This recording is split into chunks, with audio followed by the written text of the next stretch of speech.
हरिओम। कुरुक्षेत्र को प्रणाम, सभी साधकों को प्रणाम। आज हम उपनिषद ईशावास्योपनिषद के 7वें मंत्र के ऊपर अध्ययन करने का प्रयास करेंगे। इसको हम पहले पढ़ देते हैं। 7वें मंत्र को सरल तरीके से एक बार पढ़ लेते हैं, फिर इसका अन्वय पदच्छेद उसको समझेंगे और फिर एक बार इसकी सरल व्याख्या को समझने की कोशिश करते हैं। 7वां मंत्र है यस्मिन् सर्वाणि भूतानि आत्मनि एव आत्मैव भूत विजानतः तत्र को मोह कः शोक एकत्वम् अनुपश्यतः। अब इसका पदच्छेद इस प्रकार से होगा, यस्मिन् विजानतः सर्वाणि भूतानि आत्मा एव। यस्मिन जिस स्थिति में विजानतः परब्रह्म परमेश्वर को भली भांति जानने वाले महापुरुषों के अनुभव में, अनुभवजन्य ज्ञान में विजानतः सर्वाणि भूतानि, सर्वाणि यानी संपूर्ण, भूतानि यानी प्राणी, आत्मा एव एकमात्र ही है, परमात्मा स्वरूप ही है। अब आगे अभूत तत्र एकत्वम अनुपश्यतः।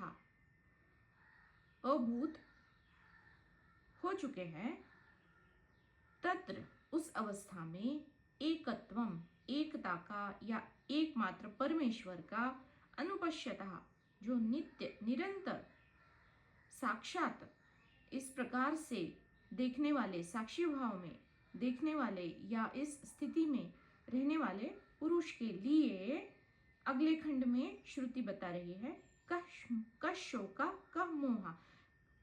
कौन अब ऐसा जो पुरुष है जो ज्ञानी अवस्था में स्थित हो गया है, उसको कौन सा मोह होगा, कः शोक उसको कौन सा शोक होगा। वह शोक और मोह से सर्वथा रहित होकर आनंदपूर्ण हो जाता है। अब इसी मंत्र को व्याख्या इसकी सरल तरीके से एक बार जान लेते हैं और फिर अब इसके अन्वेषण या फिर अधिक इसके विस्तार में हम जाएंगे। तो इसकी सरल व्याख्या इस प्रकार से है, इस प्रकार जब मनुष्य परमात्मा को भली भांति पहचान लेता है, अनुभव से जान लेता है, जब उसकी सर्वत्र भगवत बुद्धि हो जाती है, यानी तत्व में तत्वदर्शिता हो जाती है, जब वह प्राणी मात्रों में एकमात्र तत्व, कौन सा, परम तत्व ईशन तत्व को ही देखता है या परमात्मा को ही देखता है, तब उसे सदा सर्वदा सर्वत्र इस तत्व के ही दर्शन होते रहते हैं, परमात्मा के ही दर्शन होते रहते हैं। उस समय उसके अंतःकरण में इस प्रकार से देखने के कारण उसके अंतःकरण में शोक मोह आदि विकार कैसे रह सकते हैं। वह तो इतना आनंदमय हो जाता है कि शोक मोह आदि जो विकारों की छाया है वो भी कभी उसके चित्त में, उसके अंतःकरण में प्रवेश ही नहीं कर पाती।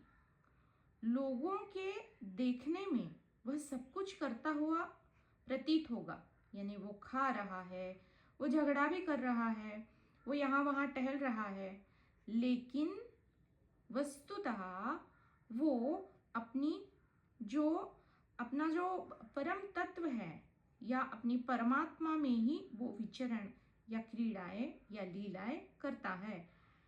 इसको गीता के श्लोकों में भी बताया है, तो अधिक विस्तार में इस तरीके से भी जानने की कोशिश करेंगे। और ऐसे ज्ञानी के लिए तत्व या फिर प्रभु की लीला जो है, इसके अतिरिक्त अन्य कुछ शेष बच ही नहीं जाता।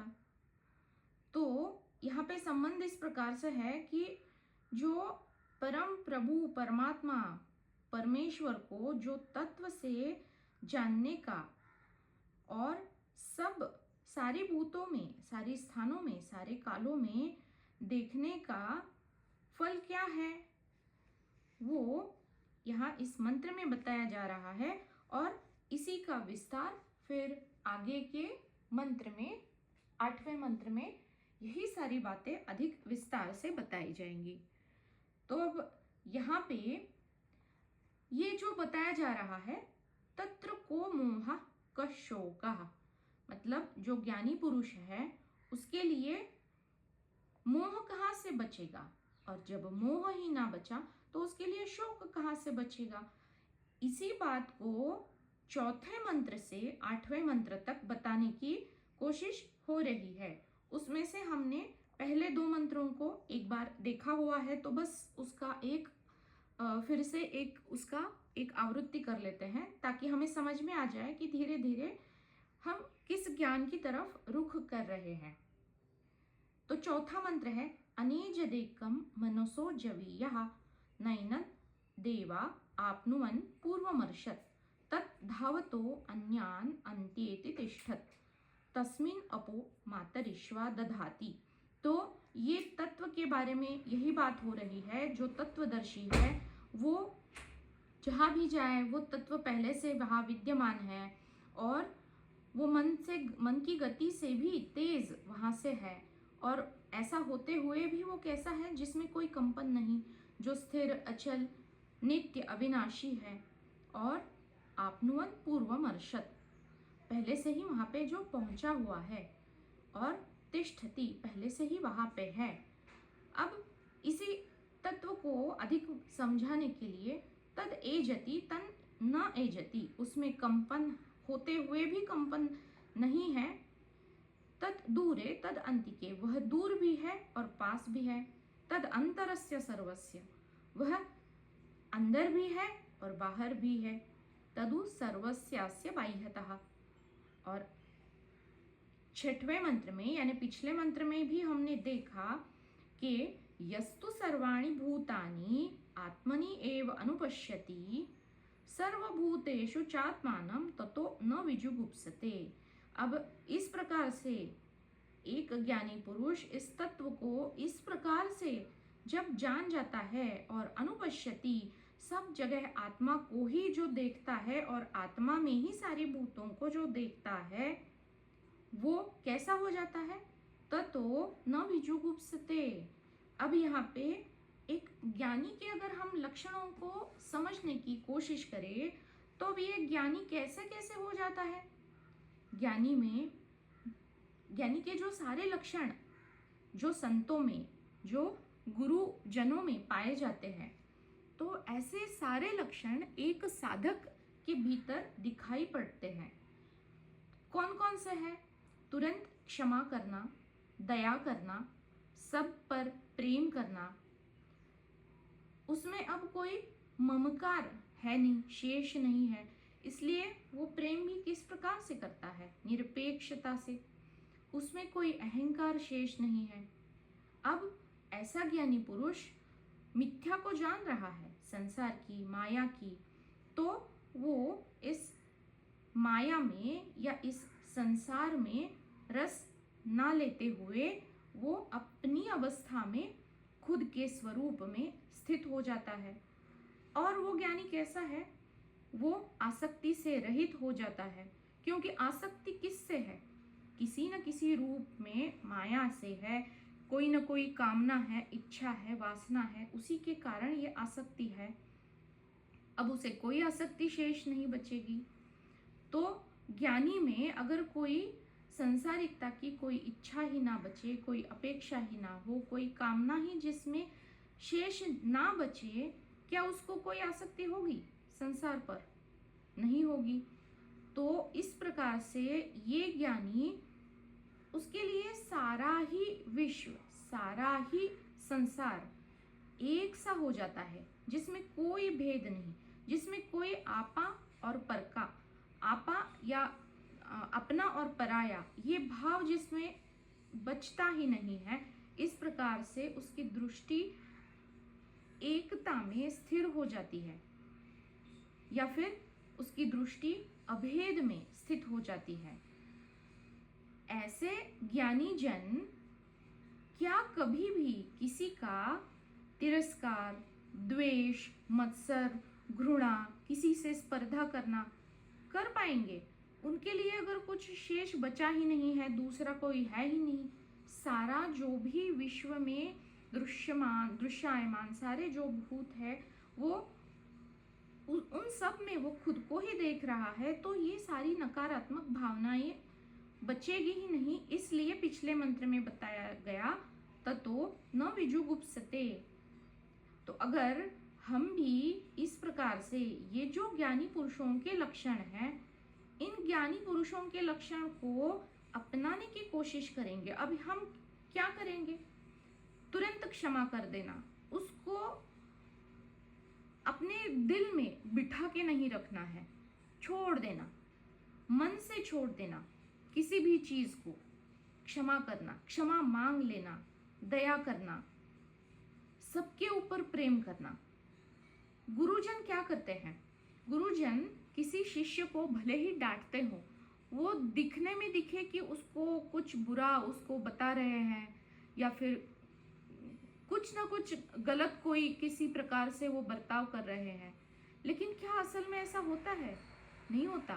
वो जो साधक है वो बोल रहा है कि ये मेरे गुरु है, लेकिन वो गुरु देख पा रहे हैं ना कि अभी क्या क्या शेष बचा हुआ है, कौन सी मान्यताएं शेष है, या क्या क्या उसने पकड़ा हुआ है। अगर वो देख पा रहे हैं तो उसने जो पकड़ा हुआ है वो छूट जाने के लिए जिस प्रकार के शब्दों की, जिस प्रकार के गुरु वचनों की आवश्यकता है, वो उनको प्रक्षेपित करेंगे।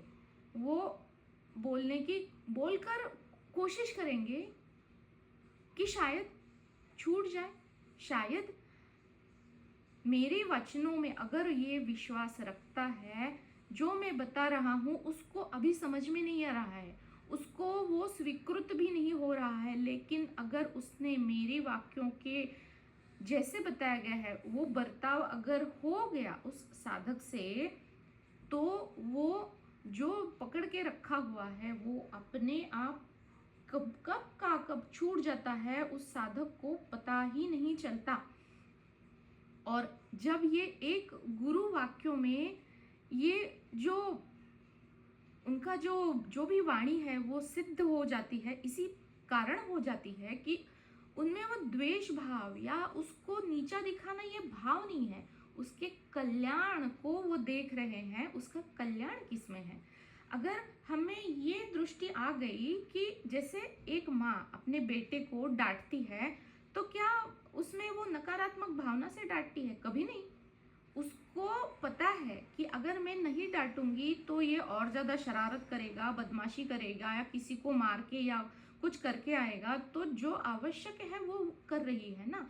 तो वो गुरु भी तो एक माँ ही है, जिसका स्वार्थ अपने सारे शिष्यों के लिए विस्तारित हो गया। एक माँ की ममता केवल उसके बेटे के लिए सीमित है, इसलिए वो इस प्रकार से देख रही है। जब वो और 10 बच्चों को इस प्रकार से देखने लगेगी तो ये उसकी ममता विस्तारित हो जाएगी। तो ये ज्ञानी पुरुषों के लक्षण हैं, जो किसी एक में आसक्ति या किसी एक में अपनापन नहीं देखते।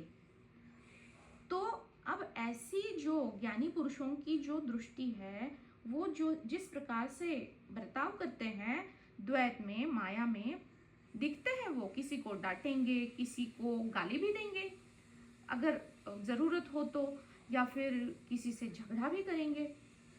लेकिन अगर अंदरूनी जो दृष्टि है वो सबके कल्याण के लिए, वो उनका अगर वो जो उनका स्वार्थ है वो सारे लोगों के कल्याण के लिए अगर वो जुड़ गया, तो अब इसका फल क्या आएगा, ये 7वें मंत्र में बताया गया है। अभी कुछ लोग बाद में जुड़े हैं, तो एक बार फिर से मैं इस मंत्र को दोहरा देती हूँ। यस्मिन् सर्वाणि भूतानि आत्मैव अभूत विजानतः। जिसने विजानतः, इसको भी हम देखने वाले हैं। आत्मा एव सर्वाणि भूतानि, जितने भी भूत मात्र है, सजीव, निर्जीव, चर, अचर, अणु, रेणु, वस्तु, पदार्थ, सब कुछ जो दृश्य में आ रहा है, सारे भूतों में जितने भी भूत है उनमें जो आत्मा तत्व ईशन को देखता है, जानता है और समझता है। दिखाई दे रहा है कोई जीव या कोई वस्तु, देखता क्या है? तत्व को देखता है। जानता है कोई सोने का कोई गहना है तो वो जानता है कि ये तत्व है। वो जो आकार रंग रूप दिखाई दे रहा है, जो मुंह मुझे हो रहा है, उसके पीछे मात्र उसका तत्व है, वरना वो कोई आकार या कोई रंग रूप ले ही नहीं पाता। लकड़ी का अगर कोई खिलौना है तो लकड़ी जो तत्व है उसके कारण वो उसका आधार बना हुआ है, वो ना हो तो कोई आकार रंग रूप वहां पे होना संभव ही नहीं है। जो इस प्रकार से तत्व की दृष्टि से देखता है, जो दृश्य है उसको तत्वदर्शिता से जानता है, जो समझता है, यानी कि जो भूत मात्र दिख रहे हैं, लेकिन जो दिख रहा है उसमें सत्यता दृष्टि ना करते हुए जो उस दृश्य के पीछे तत्व है, जो अव्यक्त है, जो अदृश्य है, उस अदृश्य तत्व को जो देखता है वह ज्ञानी है। या फिर भक्ति भाव से अगर गीता में इसको समझा जाए तो भगवान वहां पे बताते हैं वही मेरे लिए परम भक्त है, क्योंकि वो भक्त और भगवंत के बीच में दूरी शेष ही नहीं बच जाती। ऐसी लीला ये भगवान या फिर तत्व अपने आप कर लेता है। उसको पता होता है कि मुझ में समाहित होने के लिए कौन सुपात्र है। तो अगर भक्त को उसको जो सूक्ष्मता के स्तर पे पता भी नहीं चल रहा है तो कोई बात नहीं, वो तत्व तो सर्वव्यापी है, उसको पता होता है मुझे कहाँ प्रकट रूप में, किसी न किसी रूप में इसको क्या अनुभूति प्रकट करनी है, ये तत्व जानता है। तो अब इसको ही हम भगवान कहें या तत्वदर्शिता या फिर ज्ञान। तो ये जो ज्ञानी है, ये जो सारे भूत मात्राएं हैं, ये जो आकार रंग रूप दिखाई दे रहे हैं, उन सारी भूत मात्राओं में जो अभूत यानी जो तत्व है, अव्यक्त अनंत अनादि नित्य है, जो अविनाशी है, जिसमें कोई विकार नहीं, जो दृश्य दिखाई दे रहा है वो इस तत्व में जो विकार उत्पन्न हुआ है वो विकार वश दिख रहा है, लेकिन उसमें जो अविकारी तत्व है उसको जो देखता है, कभी कभी नहीं, नित्य हर क्षण उसी में जो विचरण करता है, ऐसी दृष्टि से जो हर दृश्य को, हर घटना में इस प्रकार से उसका विश्लेषण करता है, तो ऐसा ज्ञानी तत्व को भली भांति जानता है। अब सारे ही भूतों में इस तत्व को देखना हमने पिछले सत्र में देखा कि ये तो हो गई विश्लेषण की दृष्टि, और ये जितने भी सारे भूत मात्र है, वस्तु पदार्थ जो भी है, तो इन सारे भूत मात्राओं को प्रेम भाव से मैं ही एक ही हूं, अगर मैं आत्मा हूं, तत्व हूं, तो वो भी आत्मा है, तत्व है, भले वो निर्जीव पत्थर हो उसमें भी वही तत्व विद्यमान है। तो एक तत्व है और ये विश्वव्यापी तत्व में ही इस तत्व के आविष्करण अनेक अलग अलग भूत मात्राओं के रूपों में, रंगों में उपस्थित है एक ही, सारे हैं, अनेक हैं, उससे फिर एक सर्वव्यापी एक तत्व, ये हो गया संश्लेषण मार्ग। अब ये जो संश्लेषण की दृष्टि है ये भक्ति मार्ग पे बहुत अधिक भाती है भक्त जनों को, क्योंकि वहां पे एक भक्त है और एक भगवान है, और फिर वो दोनों एक हो रहे हैं, क्योंकि द्वैत है ना, हम भी तो द्वैत में ही बरत रहे हैं। किसके ऊपर प्रेम करेंगे? प्रेम कोई करने की चीज है नहीं ना, आत्मा अगर करता है तो किस पे करेंगे, तो द्वैत आवश्यक है।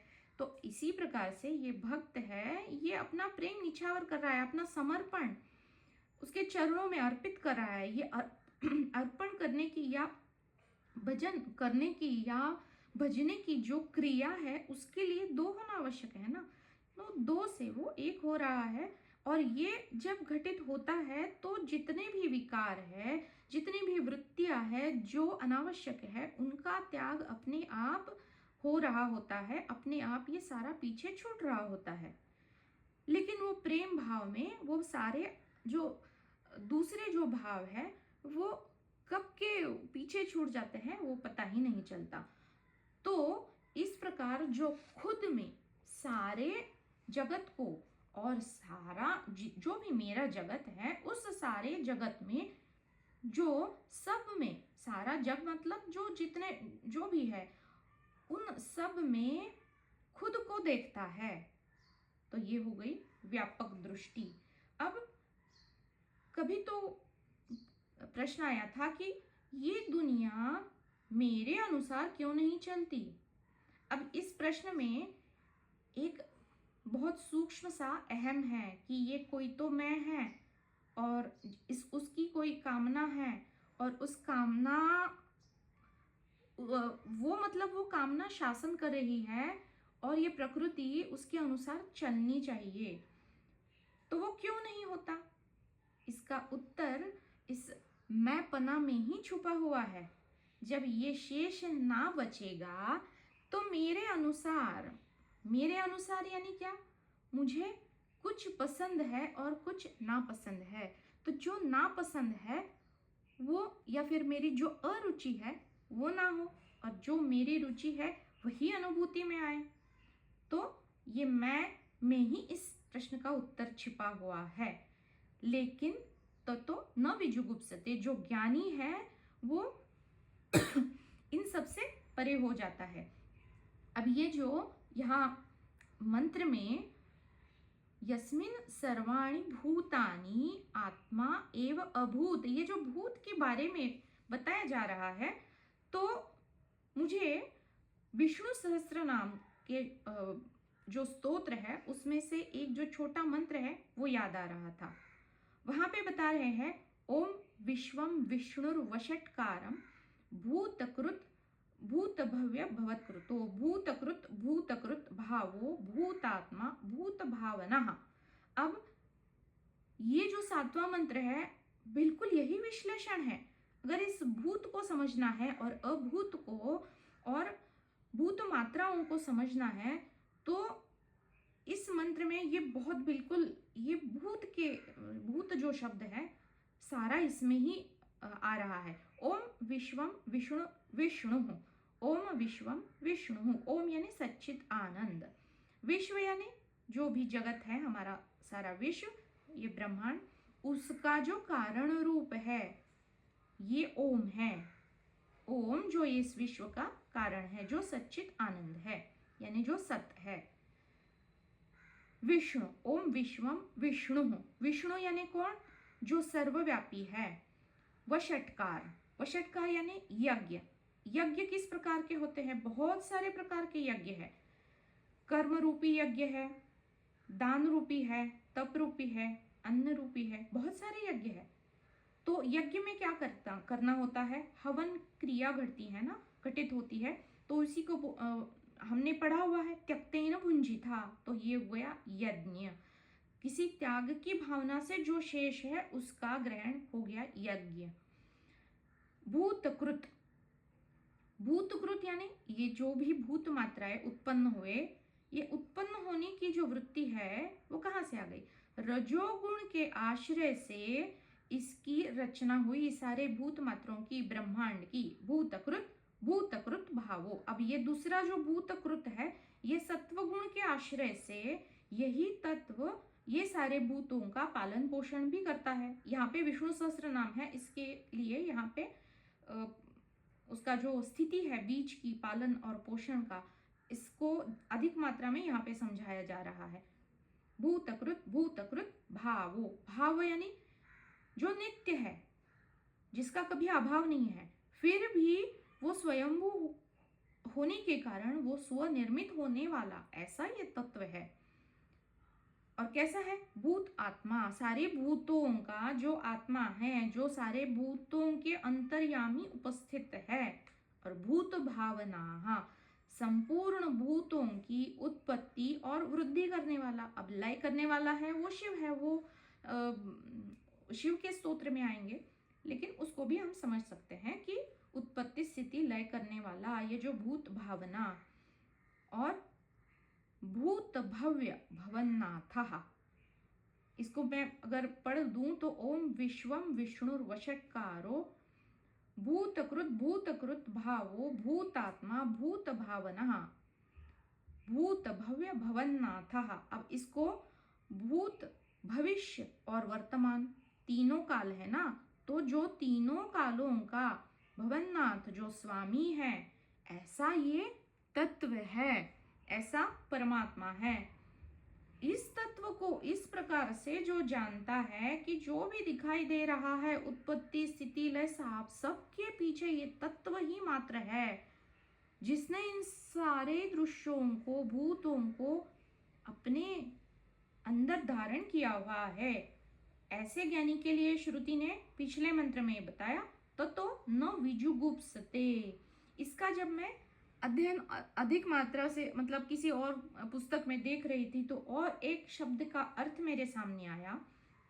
ये तो पिछले मंत्र में हमने देखा कि वो बिल्कुल किसी का तिरस्कार, द्वेष, घृणा, मत्सर या फिर स्पर्धा भाव या कोई नकारात्मक भावना नहीं है, तो नकारात्मक भावना से उसमें वो आलस्य भी आ गया, वो भी नहीं है उसमें, वो हमेशा कार्यप्रवण है, माया को मिथ्या समझ रहा है, लेकिन वो अकार्यशील नहीं, वो कार्यप्रवण है, वो प्रेम रूप है, वो चैतन्य में रहता है, प्रसन्न है। और यहाँ पे विजुगुप्सते, इसमें एक जुगुप्सा ये संस्कृत का शब्द है।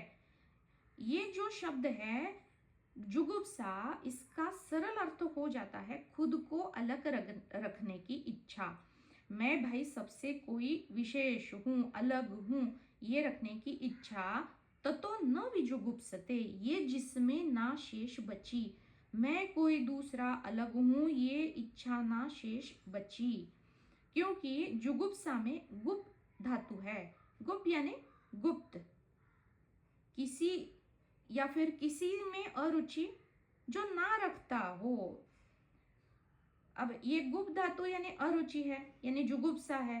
तो न विजुगुप्सते यानी जो इस प्रकार से किसी भी चीज में अरुचि ना रखता हो, ऐसा वो ज्ञानी है जो हमेशा प्रसन्न, प्रेम भाव, शांत स्वभाव में रहता है, जो किसी से घृणा नहीं करता, किसी की अरुचि नहीं करता, किसी से तिरस्कार भी नहीं करता, बल्कि जो भी विश्व का जो ज्ञान है, जो विश्वात्मक जो तत्व है, उसी में वो स्थित हो जाता है। और ऐसे ज्ञानी के सामने जो विश्व के जो गोपनीय गुप्त धातु है ना, तो ये जो गुप्त जो भी खजाने, जो भी रहस्य खुल जाते हैं। तो क्यों गुरुदेव, कोई भी सदगुरु हो, उनकी वाणी हमेशा क्यों इतनी अपने शिष्यों के ऊपर आशीर्वचन करुणा स्वरूपी क्यों बोलते रहते हैं वो। तो ये जो ना दिखाई देने वाला ये जो तत्व है, इसके जो रहस्य है, इसके शब्दों के पीछे जो गहन अर्थ छुपे हुए हैं, उनको वो अपनी तत्वदर्शिता से खोजने की कोशिश करते हैं और वो खजाना अपने शिष्यों पे वो बिल्कुल लुटा देते हैं, उनको अपने शब्दों में बयां करने की कोशिश करते हैं। इसीलिए बहुत सारे संतों ने कितने सारे पदों की भजन, अभंग, बहुत सारी वाणियां, दोहे कितने सारे मिलते हैं। तो इन शब्दों के पीछे ये राज छुपा हुआ है। हम बस ऐसे ही पढ़ देते हैं और आगे निकल जाते हैं कि कितना भाई बढ़िया है, उसको राग या फिर पदों में, छंदों में बांधकर उसको गा देते हैं, लेकिन बहुत कुछ छिपा है इन शब्दों के पीछे। वो गुरु वाक्य है और कोई भी संत के कोई भी पद ऐसे कम या अधिक महत्वता से नहीं देखना चाहिए, क्योंकि गुरु तत्व एक ही है। जो ऐसे तत्व में निहित हो गए, तो ऐसे जो ज्ञानी जन हैं, वो अब एक साधक के लिए एक वो कैसे बन जाएगा, एक मार्गदर्शक। तो यहाँ पे श्रुति बताती है, समता में दृष्टि स्थिर होने से ये तत्वदर्शिता अपने आप आ जाएगी। जल्दी क्षमा करने से, जल्दी दया करने से, सब पे प्रेम करने से, अहंकारिता ना रखते हुए, ममकारिता ना रखते हुए, या जो भी भेद है, उच्च नीचता को छोड़ते हुए, अगर वो उठ रहा है तो उसको पीछे छोड़ आगे जाए। उच्च और नीच, मैं श्रेष्ठ वो कनिष्ठ ना देखते हुए, जो बीच में जो सम है, उस सम पर दृष्टि रखते हुए जो अपने जीवन में बरतेगा, उसके लिए गीता में भी कहा गया है समत्वम योग उच्यते। जिसने अब इन सारे ही भूत मात्राओं में खुद का ही प्रक्षेपण देखा है, जो जीवन में अनुभूति में आ रहा है। तो ये तो हमने इसको बहुत विस्तार से कल देखा। तो ये मेरे ही रूप है। क्या मैं अपनी घृणा, अपना तिरस्कार कभी कर सकता हूँ, कभी कर सकती हूँ? कभी नहीं। मुझे तो मेरे होने के अस्तित्व पर मात्र प्रेम, प्रेम ही एक भाव है, बस वही बच जाता है। और मैं मुझ पर प्रेम करता हूँ किस प्रकार से? निरपेक्ष भाव से। कोई वजह नहीं है प्रेम करने की, तो ये निरपेक्षता से घटित होता है। अगर ये मैं बचा है तो अब इसको ना बचाए, ये मैं भी ना शेष बच जाए पीछे, तो क्या करना है? ये जो प्रेम है, इस भावना को अगर हम विस्तारित करें, पूरे ब्रह्मांड, जो भी मेरा जगत है, जो भी मेरी अनुभूति में आ रहा है, उस सारे जगत के ऊपर निरपेक्ष भाव से, ऐसे ही ये जो मेरा प्रेम भाव है, उसको अगर मैं विस्तारित कर पाऊं तो ये अपने आप हो जाएगा। अब ये क्यों करना है? क्योंकि हमेशा मैं तो खुद पे ही प्रेम करता हूं या करती हूं, तो क्यों करूं? तो इसका उत्तर भी हमने देखा कि वो जो सामने वाला जो भी अनुभव दे रहा है, वो मैं ही अलग मिथ्या रूप में अनुभूति में आ रहा है। सीखो, क्या सिखाया जा रहा है, वो अगर सीखेंगे, छोड़ देंगे, छोड़ देने की त्याग भाव से उसको भोगेंगे, तो मात्र मैं ही बचेगा, दो नहीं बचेगा। अब ये किसी को ऐसा भी विचार में आएगा कि भाई लेकिन सब कुछ तो ये जो मेरा, जो भी मैंने पैसा वैसा कमाया है, तो अब इसको क्या मैं सबके ऊपर लुटाऊं? इसको ऐसा करने की जरूरत नहीं है। जो भी है वो जीवन में आवश्यकताएं हैं, उनके लिए आवश्यक है, लेकिन जो भाव है मेरा और पराया, इसको अगर त्यागा जाए तो क्यों मैं हूं, या फिर क्यों मैं करना है, या फिर यही मेरा है और वो पराया है? ये जो भाव है, जो जन्मों जन्मों से हमारे भीतर संस्कार बन के है, तो इसको त्यागने की अगर कोशिश होगी तो ये अपने आप होगा। और ये क्यों करना है? अगर मुझे अपना कल्याण चाहिए, या फिर जैसे गीता में अर्जुन श्री कृष्ण से पूछते हैं ना कि मेरे लिए जो श्रेयस्कर है वो मार्ग तुम मुझे बताओ। तो जो मेरे लिए श्रेयस यानी क्या, कल्याणकारी है, तो अगर ये कल्याण की अपेक्षा है तो ये मैं पना, तो क्यों करना है ये? अगर मैं पना है तो फिर उसको विस्तारित करो पूरे अपने जगत पे, पूरे ब्रह्मांड के लिए। जो भी तुम्हें चाहिए, अगर वो चाहत मिट नहीं रही है, अगर तुम्हें नौकरी चाहिए तो ठीक है, अब मुझे मेरे बेटे के लिए नौकरी चाहिए, ऐसी मेरी मन में कामना उठ गई कि उसको ना नौकरी चाहिए अच्छी, तो क्या सिर्फ तुम्हारे ही बेटे के लिए नौकरी चाहिए? तो ऐसे और भी है ना आजू बाजू में जो तुम्हारी दृष्टि में है, उनके लिए भी प्रार्थना करो। तो ये एक उदाहरण के तौर पे हम इसको, क्योंकि ये तो कोई पुस्तकीय ज्ञान है ना, तो उसको हम आचरण में कैसे उतारेंगे, तब जाके ना वो अनुभूति में आएगा। अब ये अनुभूति भी क्यों चाहिए? श्रुति बता रही है विजानतः, ये शब्द इस मंत्र में आ रहा है। विजानतः, वी जान लिया, विशेष रूप से जान लिया कि ये जो सारे भूत है वो आत्मा ही है, आत्मा का ही प्रक्षेपण है। आत्मा में ही सारे भूतों को और भूतों में आत्मा को जिसने जान लिया, मात्र जाना नहीं, विजानतः। अब ये विजान मतलब क्या, विज्ञान को बताया जा रहा है। इसके लिए एक श्लोक आता है, ज्ञान विज्ञान तृप्तात्मा कूटस्थो विजितेन्द्रियः युक्त इत्युच्यते योगी समलोष्ट्र अश्म कांचनः। मतलब जिसने गुरुमुख से ज्ञान अर्जित किया और उसे अपने जीवन में प्रत्यक्ष अनुभवों में जिया, या उसका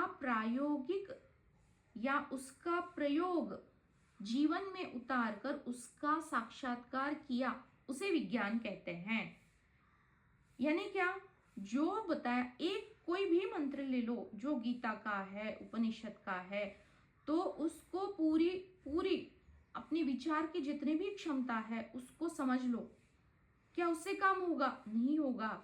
जो जीवन मिला है उसके जो अनुभव है, जो रोजमर्रा का जीवन है, उसमें हम उसको कहाँ बिठा रहे हैं, उस ज्ञान को, उसको प्रायोगिकता में कहाँ पे ला रहे हैं, इसको सत्यापन कहते हैं।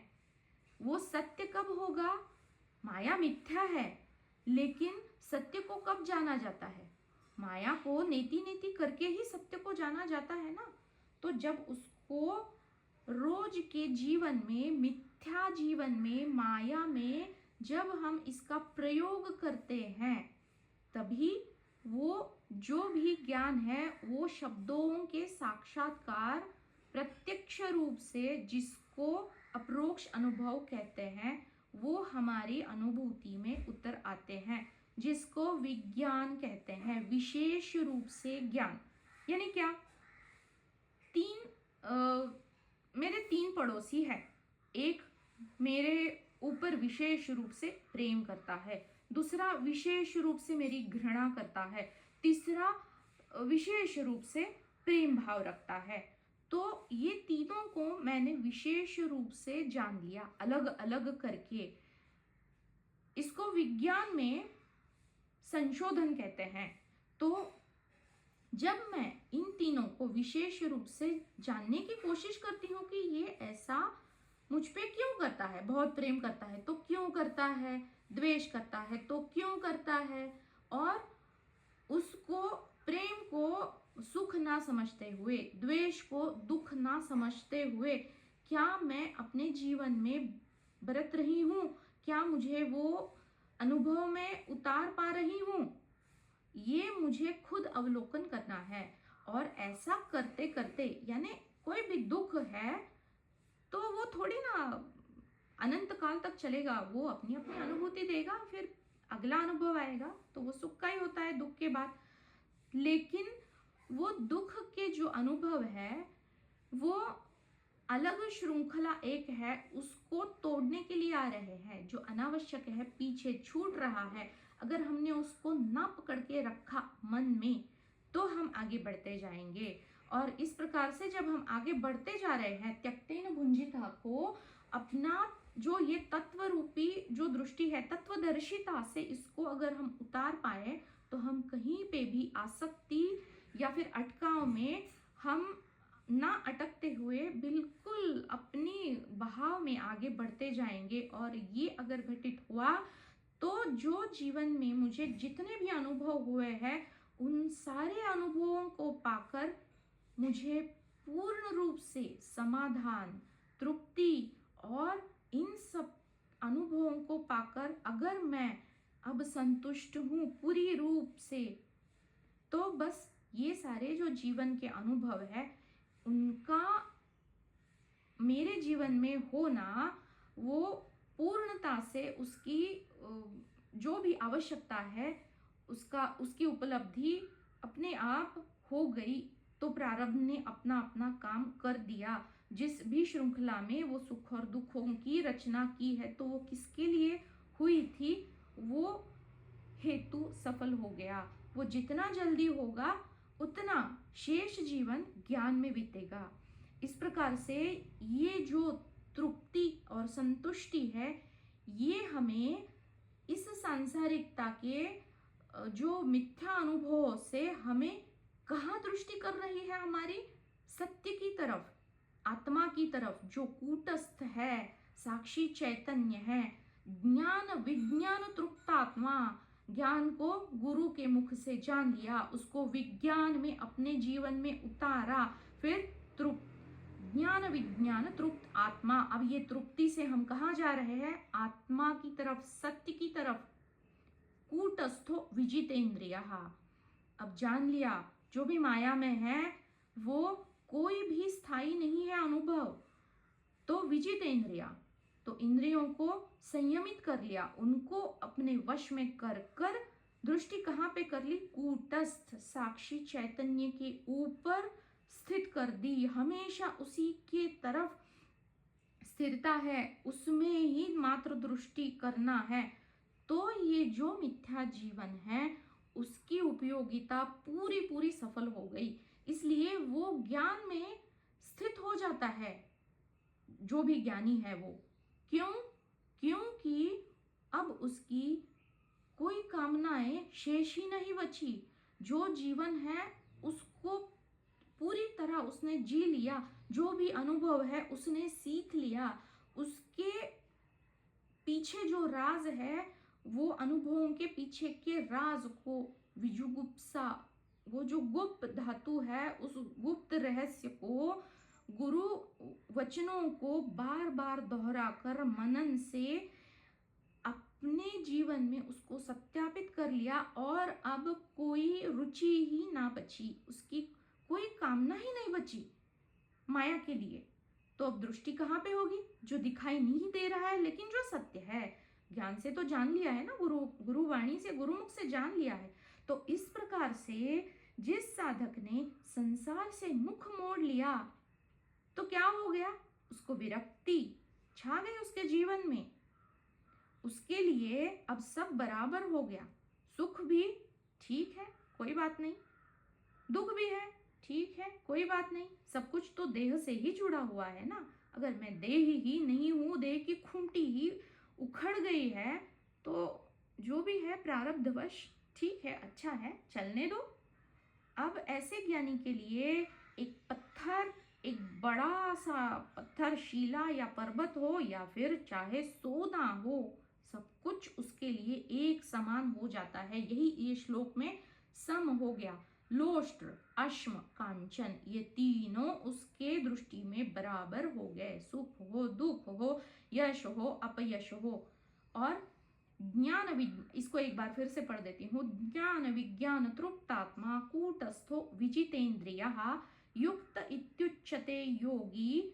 इसको ही योगी कहते हैं जो इस दृष्टि से युक्त हो गया, ज्ञानी दृष्टि से। कैसी? जिसमें समदर्शिता देख ली। किसमें? लोष्ट्र, अश्म और कांचन। कांचन यानी सोना, लोष्ट्र यानी पत्थर, और अश्म यानी बड़ा सी शिला या पर्वत। इन सब में जिसने बराबर सी दृष्टि कर ली। अब ये दृष्टि कैसे स्थिर हो पाई? जो मिथ्या जीवन है, जो माया है, हालांकि वो सत्य नहीं है, लेकिन जो अनुभव उससे प्राप्त होते हैं, वो जो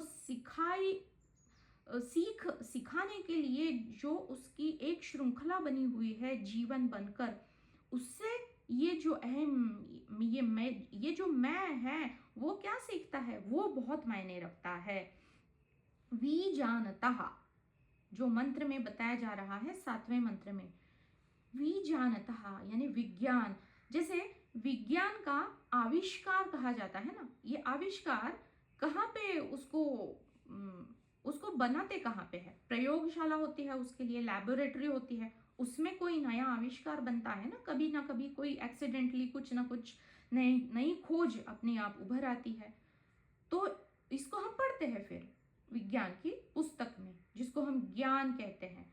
अब ये जो है, ये कोई भी हो, उपनिषद हो, गीता हो, ये ज्ञान है जिसको हम पुस्तक में पढ़ते हैं, बुद्धि और विचारों से समझते हैं, इसको ज्ञान कहते हैं। लेकिन जीवन की जो प्रयोगशाला है, इस प्रयोगशाला में जो अनुभव हमें जीवन में आ रहे हैं, उनका हम प्रयोग ही ना करें।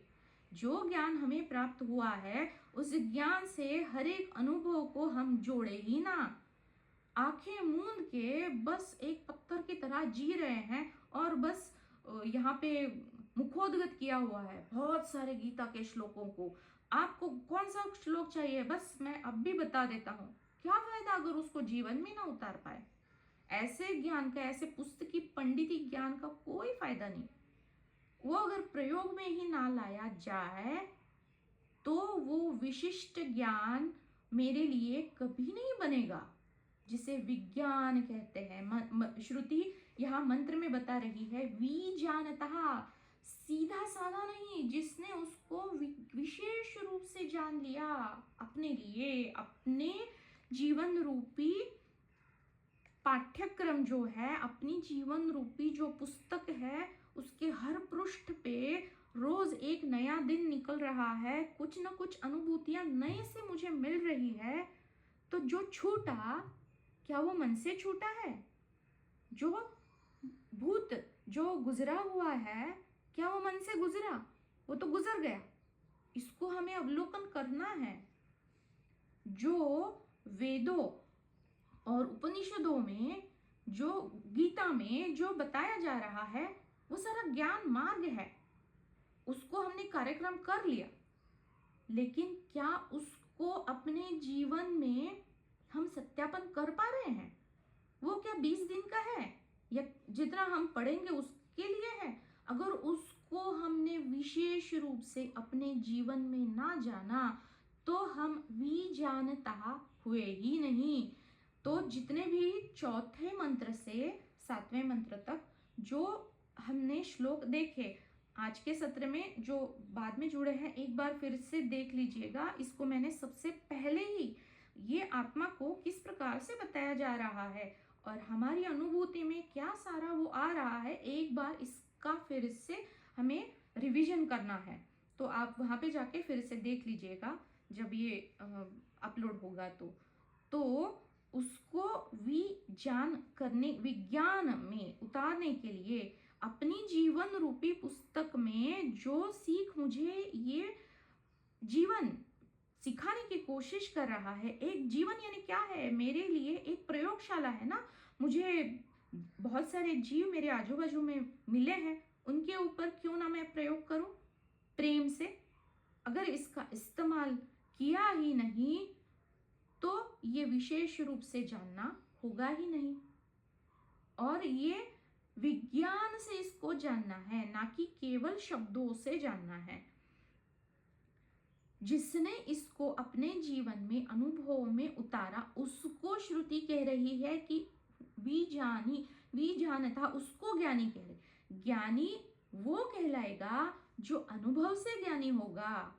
जब तक अनुभव नहीं तब तक ज्ञान नहीं। जीवन यानी क्या है? अनुभव से भरा हुआ है।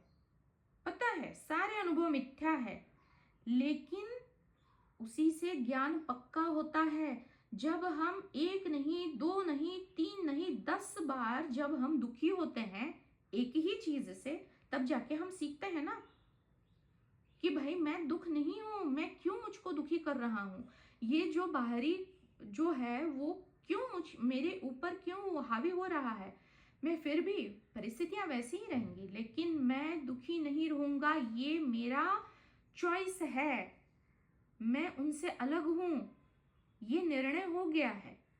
तो ये मेरा पक्का ज्ञान हो गया और उसी के लिए तो ये अनुभव बने हुए हैं। तो इसको नकारना यानी क्या? उपयोगिता में लाना है हमें।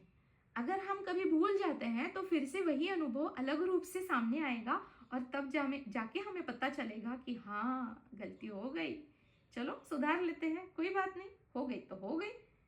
अगर दिख रही है गलती तो अपने आप सुधर ही जाएगी। अगर खुद के अनुभव से, खुद के अप्रोक्ष अनुभव से जीवन में जो अनुभव आ रहे हैं, उनको जो ज्ञान मिला है, उसके तर्क के आधार पर सारे तर्क लगाकर अगर जो गुजर गए हैं उन वो जो बीता हुआ कल है, वो भी सारे अनुभवों को जब हम परखने बैठे तो ये अनुभव, ये जीवन, ये माया मिथ्या होकर भी सत्य का ही ज्ञान कराती है। मिथ्या में होते हुए भी हम सत्य से, तत्व से ही जुड़े हुए होंगे। इस प्रकार से जो भूत मात्राएं हैं, जीवित हो, निर्जीव हो, चर अचर जो भी है, सारे भूत है, उनके माध्यम से अभूत जो तत्व है उसका ज्ञान, जो अव्यक्त अविनाशी है उसका ज्ञान हम हर क्षण कर पाएंगे। और ये अनुभव से आया हुआ ज्ञान स्थायी ज्ञान होगा, जो मेरे तर्क पे खरा उतरा है, मेरे अनुभव में आया हुआ है, वो कभी नहीं भुलाया जाएगा। और ऐसा आया हुआ ज्ञान वैराग और विवेक दोनों साथ साथ होते हैं। वो शमशान बैराग जैसा नहीं होगा जो कभी आएगा कभी जाएगा। इसलिए माया आवश्यक है, वो मिथ्या है, अनुभव भी मिथ्या है, लेकिन वो आवश्यक है। इसको हम नीचता के भाव से ना देखते हुए वो आवश्यक है, वो मिथ्या रूप आवश्यक है। ऐसे ही हमें मिथ्या में जीकर ही ज्ञान में स्थित होना है। और इसीलिए ये श्रुति माँ हम पे आशीष बरसा रही है उसके शब्दों के माध्यम से। और जब हम इस प्रकार से विजानता यानी ज्ञान में स्थित हो जाएंगे अपने अपने प्रत्यक्ष अनुभवों से, तो अब आगे श्रुति में बताया जा रहा है तत्र को मोह क शोक। और जो पहले बताया था तो न विजुगुप्सते, अब इन तीनों को हम जब एक साथ रखते हैं तो ये एक दूसरे से जुड़े हुए हैं। तत्र को मोह, जिसने इस तत्वदर्शिता को, इस ज्ञानी दृष्टि को जान लिया, तो उसको मोह कहाँ से होगा। अब मोह जो शब्द है उसके अर्थ को मैंने खोजा तो बहुत सारे अर्थ मिले मुझे, और सारे ही अर्थ इस श्लोक से सुसंगत है, तर्क से संगत मुझे लगे। एक अर्थ है मोह का एक अर्थ होता है मूर्छा, बेहोशी। जो बेहोशी से हम व्यवहार करते हैं, प्रतिक्रियाएं देते हैं, वो इस मोह के कारण ही होती है। या फिर उसका दूसरा एक अर्थ है मति भ्रम, भ्रम हो जाता है। वरना हम रस्सी के ऊपर सांप को कभी देखेंगे, जिसको विक्षेप भी कहते हैं। ये तो मोह ही हो रहा है, तमस के कारण हो रहा हो जो हो है वो ये वाला मोह है। फिर मोह का एक अर्थ है अज्ञान या फिर मूढ़ता या फिर मूर्खता। ये होने के कारण ही तो मोह हो जाता है। अगर जो जैसा है उसको हम जान ले तो क्या हमें किसी के ऊपर मोह होगा? नहीं होगा। तो अगर हो रहा है तो मैं मूढ़ हूँ, मैं अज्ञानी हूँ, मैं मूर्ख हूँ, ये पहले समझ ले। तो अब इस अज्ञान को, इस मूढ़ता को, इस मूर्खता को कैसे भाई इसको पार किया जाए, कैसे इसको त्यागा जाए, इसके ऊपर उठा जाए, ये ना सोचा जाएगा। तो ये भी यहाँ पे सुसंगत ही है। और मोह का और एक अर्थ है गलती। हाँ, जान लिया, ज्ञान को जाना, लेकिन फिर से वही गलती, फिर से मोह हो रहा है। तो सारे ही अर्थ यहाँ पे सुसंगत है इस मंत्र से। अब ये जो मोह है, मुझे किसी चीज के ऊपर मोह हो गया और मुझे जैसे कोई कोई पिन है या कोई पेन है, तो ये वाला पेन ना बहुत बढ़िया है और मुझे अच्छा लगा। अब लोभ हो गया, मेरे पास ना 50 ऐसे पेन होने चाहिए मेरी लाइब्रेरी में, या मेरा जो कलेक्शन है उसमें। वो कलेक्ट करते हैं ना बहुत सारे, तो हाँ, पुराने जो कॉइन्स कलेक्ट करते हैं, तो उनको मोह होता है कि जो पुराने कॉइन्स होते हैं तो कलेक्ट करते हैं, तो फिर उनको लोभ हो जाता है, अरे ये तो 200 साल पुराना है, ये शिवाजी महाराज के टाइम का है, और वो मतलब जो भी है, तो वो लोभ में कब परिवर्तित हो जाता है पता ही नहीं चलता। अब ये लोभ जो है, ये लोभ जो बाकी के विकार है, उन विकारों को धीरे धीरे उनको बढ़ा रहा होता है। पता नहीं चलता कब बाकी के विकार बढ़ गए। कौन कौन से? क्रोध, सबसे पहले तो लोभ अधिक हो गया और वो प्राप्त ना हुआ वो चीज, ये व्यक्ति, तो क्रोध। फिर काम, काम वासना, मत्सर, दूसरे किसी के पास वो बहुत अधिक मात्रा में है। अब ये कॉइन कलेक्शन का ही ले लेते हैं, मेरे पास 500 कॉइन है, उसके पास 1000 कॉइन है, ज्यादा हो गए मत्सर। फिर अगर अधिक मात्रा में मिल भी गया, किसी के पास बहुत सारा धन उसको प्राप्त हो गया, दम्भ आ गया, मेरे पास कितना है, अब मेरे पास बल है और कुछ है, मद छा गया, तो ये सारे विकार, इसका इसका सोर्स कहाँ है? मोह में है। मोह से लोभ और लोभ से इतने सारे विकार, इनकी पुष्टि कब हो जाती है पता ही नहीं चलता। और इन सब की पुष्टि क्यों हो रही है? उसका जो एक एक सिरा कहाँ पे है? अहम पे है। ये अहम है ना, वो पुष्ट हो रहा है, इसी के कारण ये विकार पनप रहे हैं। अब इस मोह को जानने के लिए सीता का तो हमारे सामने एग्जाम्पल है ही। क्या सीता माता को पता नहीं था कि ऐसे वन में क्या सोने का हिरण कभी हो सकता है? लेकिन बुद्धि में मूढ़ता छा गई। लक्ष्मण बता रहा है कि ये कुछ मायावी है, लेकिन नहीं, ये बताने के बाद भी उसको वही हिरण चाहिए था और उसी का वस्त्र उसे चाहिए था, उपवस्त्र बनाना था। तो ये मोह के कारण ही होता है। अगर उसको हो रहा है जो लक्ष्मी का साक्षात एक स्वरूप मानी जाती है, तो हम तो भाई वो हम तो बहुत सामान्य लोग हैं। तो हम अगर माया में किसी के चीज पर या किसी जीव पर, किसी प्राणी के ऊपर मोह हो रहा है, तो कोई विशेष बात नहीं है, लेकिन वो मोह हमें हो रहा है, इसको जानना भी बड़ी बात है। जो जानेंगे तो धीरे धीरे वो कम होगा। इसका मोह का और एक बढ़िया सा उदाहरण अगर हमें लेना होगा, तो गीता जी का जो पहला श्लोक है, वो एकमेव श्लोक ऐसा है जो धृतराष्ट्र उवाच, मतलब उन्होंने पूछा है, धृतराष्ट्र महाराज ने संजय से। क्यों पूछा है? ममता के कारण। सारी महाभारत युद्ध की जड़ क्या है? ममता। वो श्लोक है, धर्म क्षेत्रे कुरुक्षेत्रे समवेता युयुत्सवः मामकः पांडवश्चैव किमकुर्वत संजय। संजय क्या कर रहे हैं? कौन? पांडव और मामकः, और मेरे पुत्र, यानी मेरे पुत्र और पांडु के पुत्र। ये भाव इतना गहरा बैठा हुआ है, मेरा और पराया। अगर ये धृतराष्ट्र, जो विदुर जी उनको बीच बीच में टोका करते थे, जो सत्य है बताया करते थे, उसको आचरण में लाते, उसको आचरण में उतारते, विजानतः। वो उनको ऐसा भी नहीं था कि वो बहुत दुष्ट भी थे, उनको हाँ ठीक है, लेकिन वो इतना हट करता था दुर्योधन, तो उसके पीछे वो पराभूत हो जाते थे, एक छोटे बच्चे के हट के पीछे, और वो आचरण में नहीं ला पाते थे।